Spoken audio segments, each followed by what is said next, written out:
Okay, folks, so I hope we're all doing well.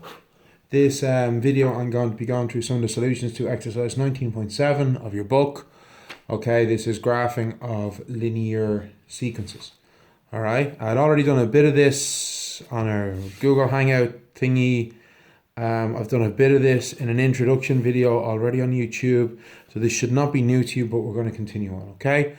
So, this is question 3, which I did on Google video chat hangout thingy already, but I'm going to do it again, okay?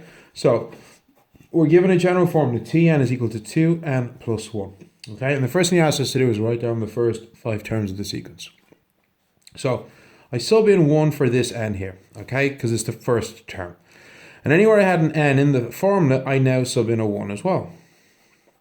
So we get this. 2 times 1, which is 2, plus 1 is 3. Now in the first 3 terms, so I do the same thing again. Sub in 2 for n. Anywhere I had an n, I'm subbing in 2 because it's the second term in the sequence. And we get this sum. 2 times 2, which is 4, plus 1 is 5. Do it again for the third term. 2 times 3 plus 1. 2 times 3 is 6, plus 1 is 7. Do it for the fourth term. 2 times 4, 8, plus 1, which is 9. Do it for the fifth term. 5 plus 1, 2 times 5, which is 10, plus 1, which is 11. Okay, so we now have the terms of the sequence. Now you should straight away spot, wait, they're going up by 2s, so the first difference is the same, so it is linear. Obviously we know it's linear because that's what the section's on, but you should be identifying these patterns within these patterns questions, okay? So, if I were to draw this out as a table now, which you don't have to do, but some students might like to do because it makes it easier for them to keep track of stuff, okay? As I said, you are under no obligation, but you might find it easier.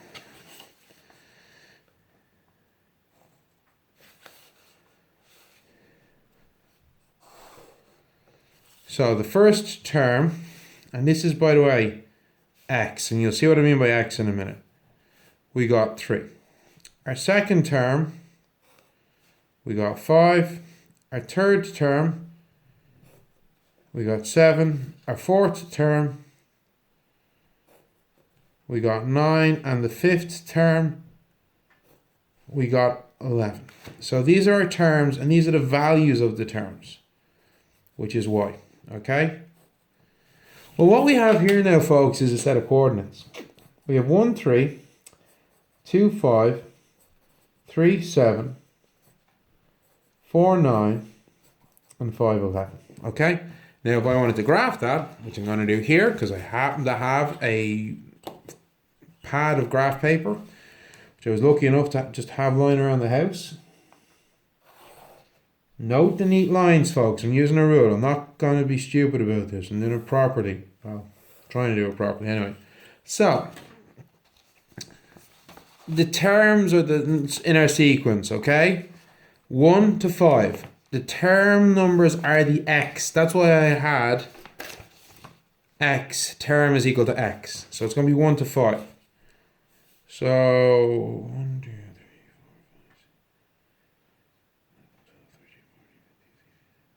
okay, I'm going to go 1 every 5. 1, 2, 3, 4, 5.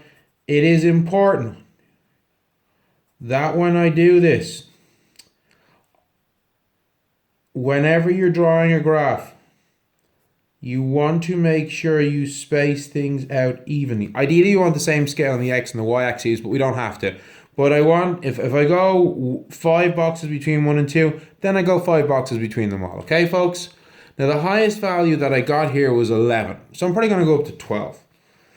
2, 4, 6, wait, 1, 2, 3, 4, 5, 6, 7, 8, 9, 10, 11, 12.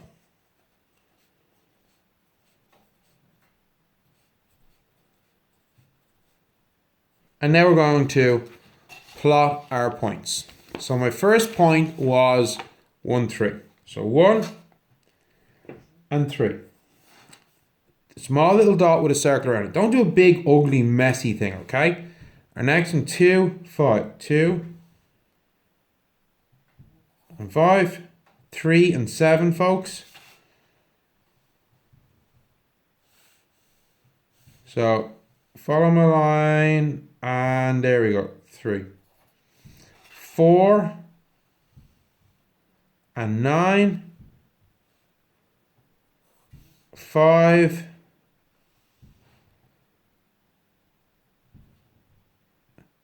and 11. And what we see here, folks, is a linear graph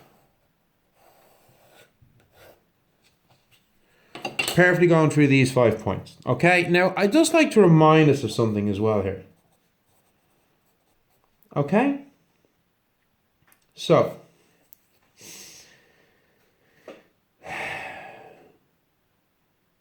if I were to look at this, and this is something that it is important you understand this, okay? If I wanted to get, say, the slope of this line, I could use rise over run, okay? So let's start here, okay? Let's use, well, we'll use this section of this, okay?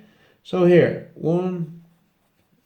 So the line, bottom left corner, keep going until you hit the top right corner, okay? So this is going up from 3 to 5, which is going up 2.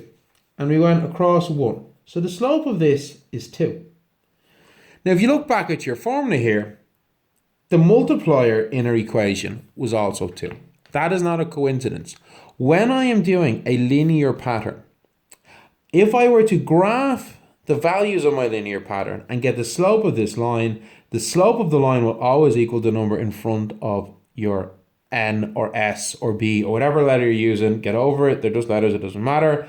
But whatever multiplier you have in this is the same as the slope. Now let's look at another thing. Where did this line cut the y-axis? It cut it at the number 1. Where else do we see 1? We see it here. And that's the other thing about these questions, folks.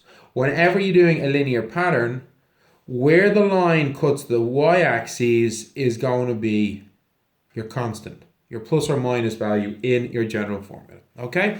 Something to be aware of. We're asked to illustrate the sequence on the graph, putting the term numbers in the horizontal axes, which I did, the values on the y-axis. Describe the graph you've drawn. It is clearly a linear graph. Okay? Now, question 4.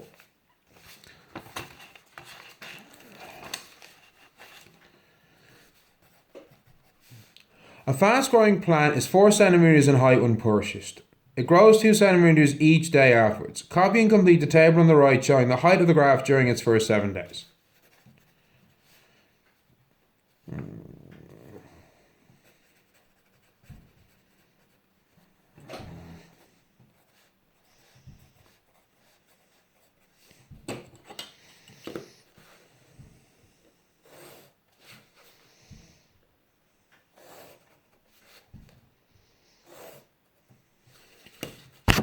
Oh, that's still okay. Yeah, we're good. Just bang my head off of the mobile phone, which I have. Recording this from a retort stand I borrowed from the lab just before the school fully shut down. So, when we buy it, it's got a height of 4, and it goes up by 2 each day. So there we go. So we're to now draw a graph to show the height of the plant from day 1 to 7. Okay.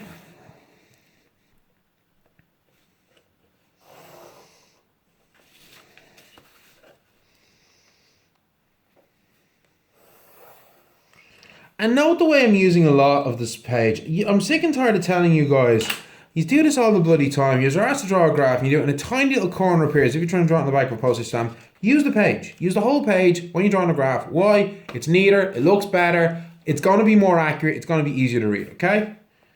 1, 2, 3, 4, 5, 8, 9, 10, 11, 12, 13, 14, 15, and you go a little bit further up. 16. I'd always like to go at least one above my max value, okay? It's just a thing. I like it. I think it looks neater. It looks better. Your graph looks slightly less squished, okay? Now, we're going for 8 days, okay? Sorry, 7 days. So, I'll just go across in 3s. I'll go in 4s. 1.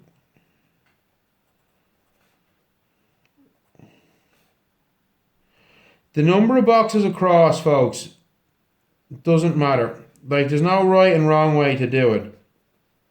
What's right or wrong is, I mean, I could have maybe gone in 5s, is that your graph is nice and spread out and you're using the whole page.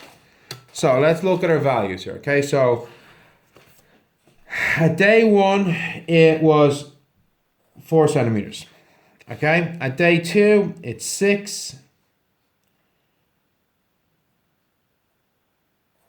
Day 3 is 8. Day 4 is 10. Day 5 is 12. Day 6 is 14. Day 7 is 16. Okay? So, drawing a line through this now, folks.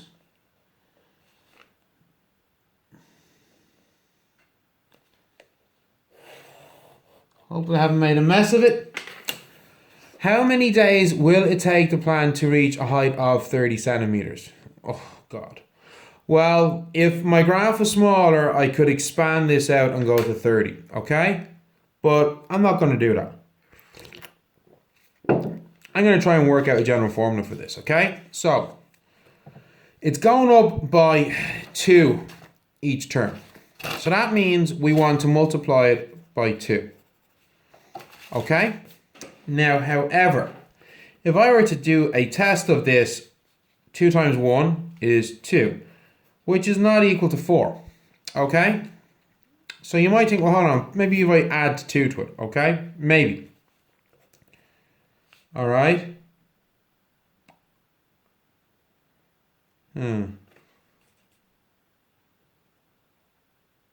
Yeah, that should work.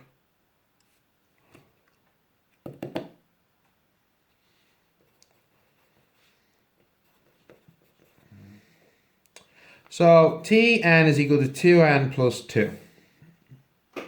Oh, okay, see what happened? I messed up my graph here slightly. That line should be going down a bit lower. I missed one of the points here, okay? So, I'm just going to check that now.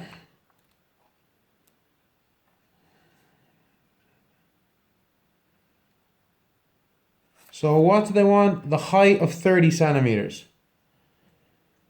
Oh yeah, so I now have a general formula for my term. And they want to know how long would it take, what would n have to be to get 30? Okay, so how do I do this? I let the formula equal to 30. Okay, 30 is what I want. This is my formula, so I have to figure, well, what value of n will give me an answer of 30? Okay, now first thing I want to do is get the n's on their own, so I want to get rid of this number here. So you put in my stabilizers, I want to get rid of the plus 2 here. Okay, so I subtract 2 from this side, because 2 minus 2 is 0. But whatever I do to one side, I must do to the other. So we're going to have 2n is equal to 30 minus 2, or 2n is equal to 28. Well, if 2n is equal to 28, I have a number, I don't know what it is. Twice my number is 28. What is my number? I have to half it, folks. Divide this by 2, divide this by 2. Because 2n divided by 2 is going to give me 1n, and I want 1n. But if I divide that by 2 to divide that by 2, so 14. So it's going to be 14 days to reach a height of 30 centimeters. The plant will stop growing when it reaches a height of 60. How many days will that take? Same thing again. 2n plus 2 is equal to 60. Stabilizers. 2n is equal to 60 minus 2. 2n is equal to 58 divided by 2. n is equal to 58 divided by 2. 29 days. Okay, and there you go. Question 4. Question 5. The graph on the right shows a plumber's charges when called out to do a repair job on a boiler. What is the initial call out charge? The initial call out charge is 30 euros. How do I know? Because even if he spends 0 hours working, he's still charging you 30 euros. Okay? How much does he charge for a job that lasts 3.5 hours? Go to 3.5. Oh, look, there we go. And it is, what is halfway between 90 and 120? That is going to be 105 euros. Okay? So 105. Okay? And that's including his call out charge. If he charges 135 euros in total, how many hours roughly has he worked? No, actually, I just want to check that 105. Is that correct? I'm pretty sure it is.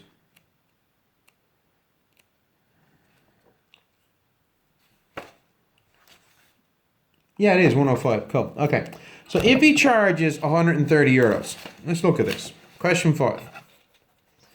He charges 130 euros. Sorry, 135 euros for a call. Okay? Now, part of that is, I believe, going to be the call out charge. So it was really on 105 in terms of hours. So 105 hours is going to be, hold on, I think it's, yeah, same thing, is it?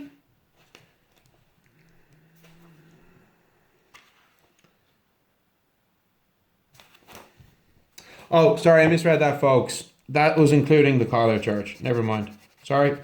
My bad. Scrap that. Ignore it. Never happened. So, in that case, it's just going to be 135 is going to be here. Go across, go down, 5 hours. It's that simple. I was overcomplicating things. I misread it. That was including the call out charge. Use the sequence of charges 1, 2, 3 to find approximately what the charge would be after 8 hours. Okay, so they want us to try and work this out, okay? So, that's going to be a bit tricky.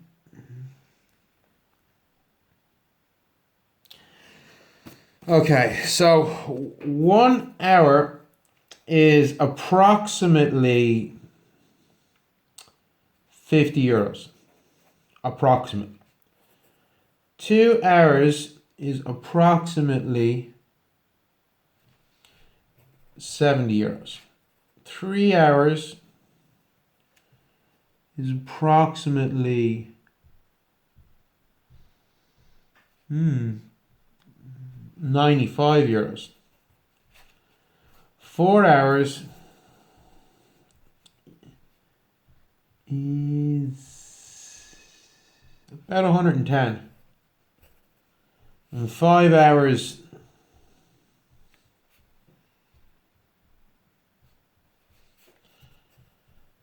is 135. So it's gone up somewhere between 15 to 20 euros an hour. Probably, I'd say more like 15. Because I got 3 values of 15 and 2 of 20. So I'm going to say it's gone up by approximately, that's what this symbol means, 15 euro per hour.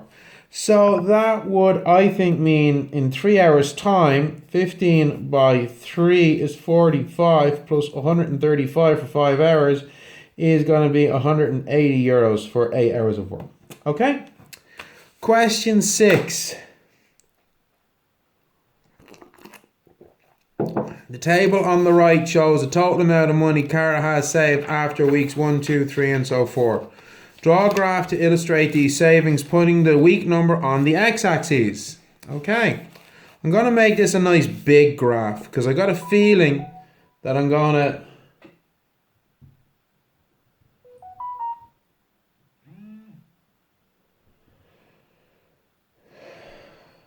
That was just my phone notifying me that Saoirse has accepted the invite for the video class. Super. Thanks, Saoirse. Looking forward to seeing you at the class. Now.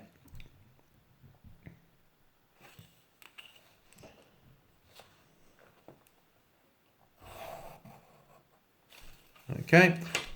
Oh, and by the way, guys, sorry about the class earlier today. I messed up the invite. That was totally on me, okay? It didn't send out properly at the right time, okay? I've put out ones for tomorrow and for Friday, so you should all get them. If you didn't get them, email me and I'll send you a fresh invite, okay?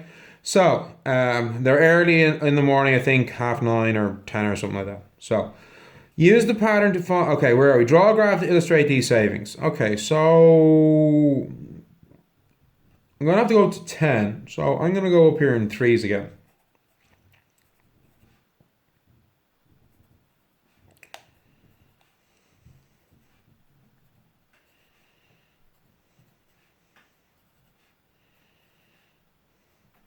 Okay.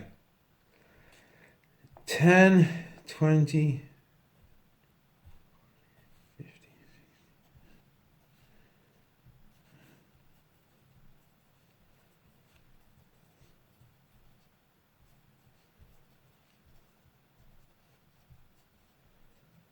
Okay, so there's 1, week 2,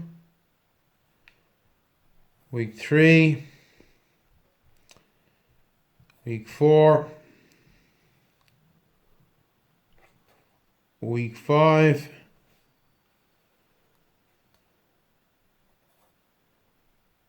weeks. We're actually just asked to illustrate these. Okay, let me get this accurate. Okay, and now they want us to use the pattern to find the amount you'll have saved after 10 weeks. So, using our graph.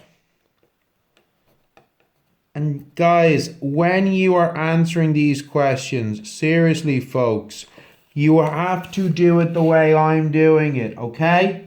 As in, draw your lines on your graph. This includes in your exams, which at the moment we're assuming are still going to go ahead in June. After 10 weeks, according to my graph, she would have 100 euros. I went up to 10 and across, and oh look, I hit 100. Use the graph to find at the end of which week she will have saved 80. Now I'm going 80, go across.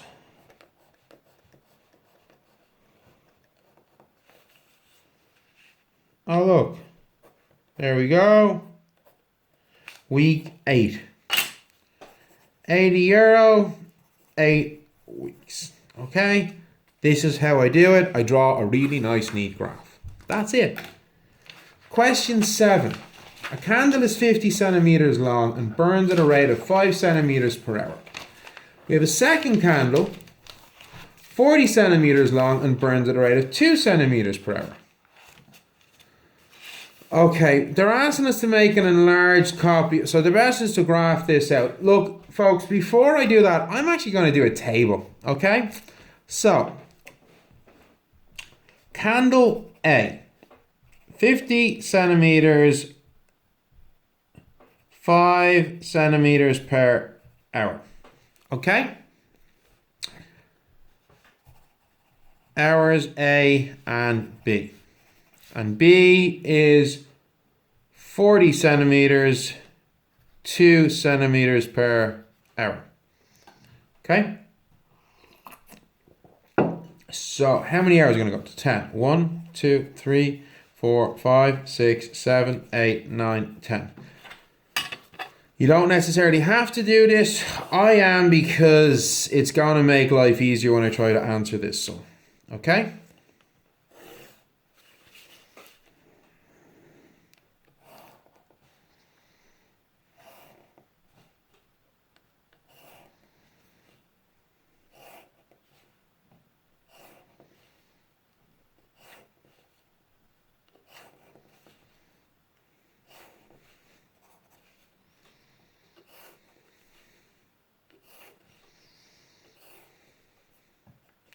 So candle A starts at 50 centimeters, okay? It starts at 50. And after, so I don't put 50 here, I put 50 up here. And this starts at 40, okay? After 1 hour, it's got down by 5. So it's at 45. 40, 35, 30, 25, 20, 15, 10, 5, 0. Candle B starts at 40. After, it's gone down 2 centimeters an hour. So 38, 36, 34, 32, 30, 28, 26, 24, 22, 20. Now it's going to make this a lot easier for me, okay? And you'll see why. They want us to draw a graph. Okay.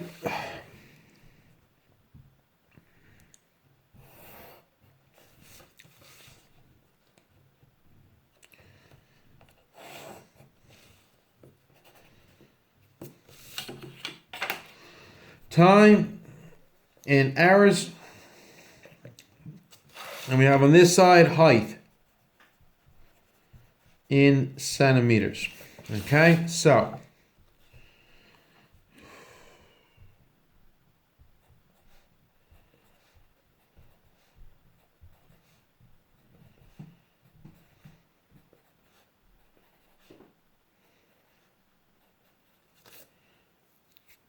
yeah, go up to 50. Yeah, I'll make it a bit bigger.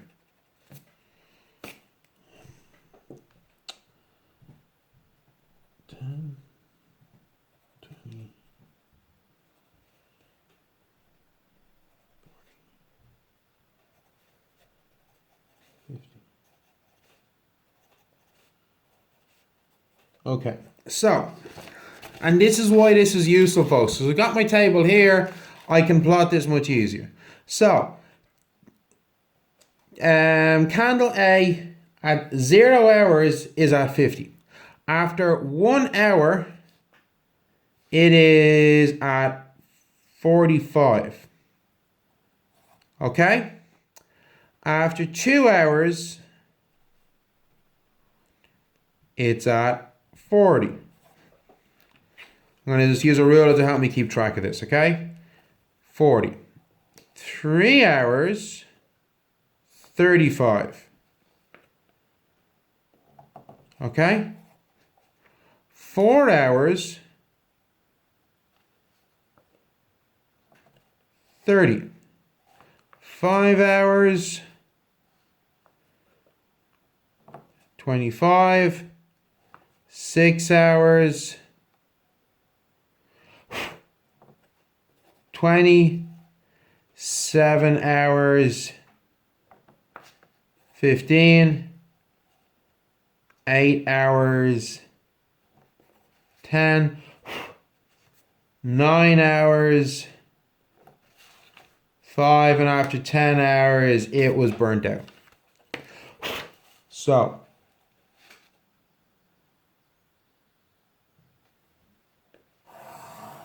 there we go, candle A. Okay, pretty damn good. Candle B, at 0 hours, sorry folks,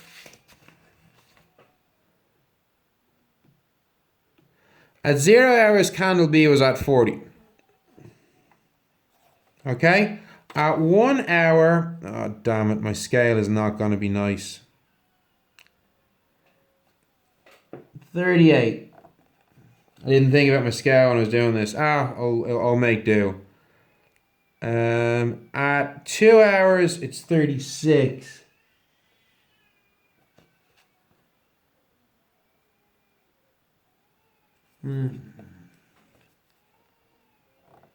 Okay, at 3 hours, this is not going to be so good. Always think your scale, folks. I messed up here. 34. Okay. At 4 hours is 32. At 5 hours, it's at exactly 30.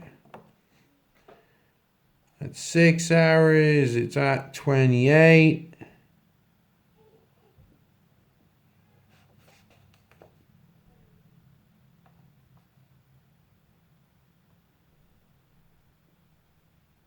What am I doing? That is wrong. Sorry, guys. My scale on my y-axis completely messed me up here. Let's ignore that. Start again. Okay? 0 for hours 40. Okay? 1 hour 38. So 38 is, I was right the first time. Okay, that's 35, 37 and a half. I was actually right the first time. So 2 hours. Okay, that's 35, so that's 36. 3 hours. Okay, that's 35. So 34 is going to be about here. 4 hours, 32 is just going to be here.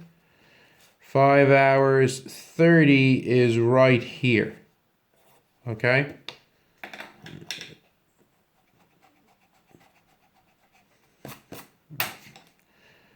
Six hours, 28. It's going to be just about there. 7 hours, 26. Keep banging my head off this bloody thingy. 8 hours is 24, which is just about here. 9 hours is 22. And 10 hours is 20. Okay, that's a bit better. This is obviously going to be a line of best fit because I mean, the scale's a bit off, but it's still pretty good. And there we go. Right, so there is candle A and there is candle B. Took a bit longer than it should have because I messed up. So, draw 2 lines to show the rate at which the candles burn. Use the graph to estimate after how many hours of burning both candles are the same length. Well, that's going to be about here, where they intersect, which is at about 3 hours and 20 minutes. Okay? And that's it. Okay? There you go. How do I know in same length they've intersected here? So our question 7, okay? And then we finally question 8. So we have a pattern is made from cubes. Okay? Question 8. Pattern is made from cubes. The outside faces of the cubes in each block are painted. The table shows the number of faces painted in each block. So with 1 cube, it's going to be 6 faces. With 2 cubes, it's not 12 faces, folks, because this face here and the face on that side there, they're touching, so they're not going to get painted. So it's actually -2, so it's 10 faces. Okay? And then the same thing happens here. It's going to be 1, 2, 3, 4, 5, 6, 7, 8, 9, 10, 11, 12, 13, 14 faces. Okay? And then we have 18 faces. Explain why the sequence formed by the numbers forms a linear sequence. Well, how do we prove something is a linear sequence? Block number n. 1, 2, 3, 4 faces. 6, 10, 14, 18. Oh my God, look, they go up by the same amount each time. Or, as we all know, because we're using the correct terminology, the first difference is the same. Okay, the first difference is the same. Therefore, that's what these funny triangles mean. It is linear. Okay? Now, find an expression for the nth term. Okay, so they're gone up by 4. So I could just say, well, what if we just multiplied n by 4? Well, that won't work. T1 is going to be 4 times 1, which is 4, which is not 6. And we try it again. T2 would be 4 times 2, which is 8, which is not 10. We're off by 2 each time. So therefore, our general formula must be 4n plus 2. And let's try that.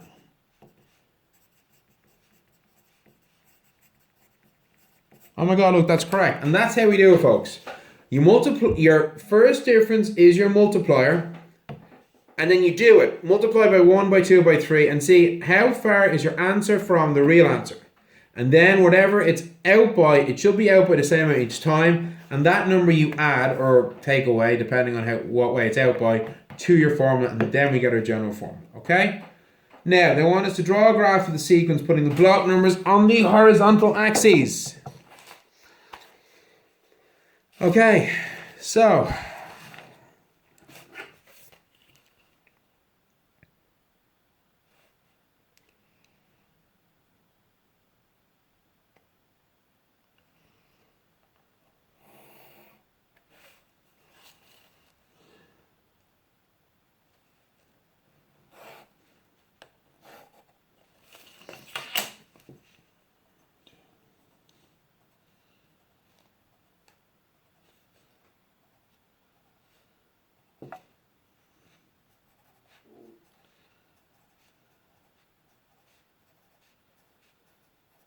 And there are block numbers. Yeah.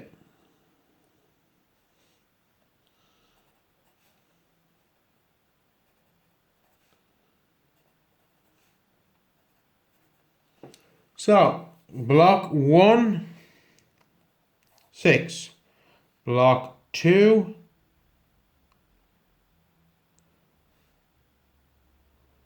was 10 from the book. Block 3,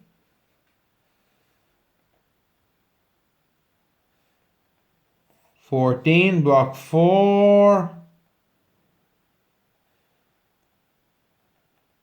18. And how would I know I've done this properly? If you get the slope of this line, it's going to be 4, which was the multiplier, is our first difference, and it cut the y-axis at 2, which is our constant. So there's your graph, and then they'll ask us, copy and complete the sentence. The graph of a linear sequence is always a straight line. So look, folks, I hope this helps. Anybody's having difficulty with the questions, you've now got this to look over and help you with your stuff. I shall see you all in our class tomorrow, and don't be wrecking people's heads at home. Remember to wash your hands. Thanks.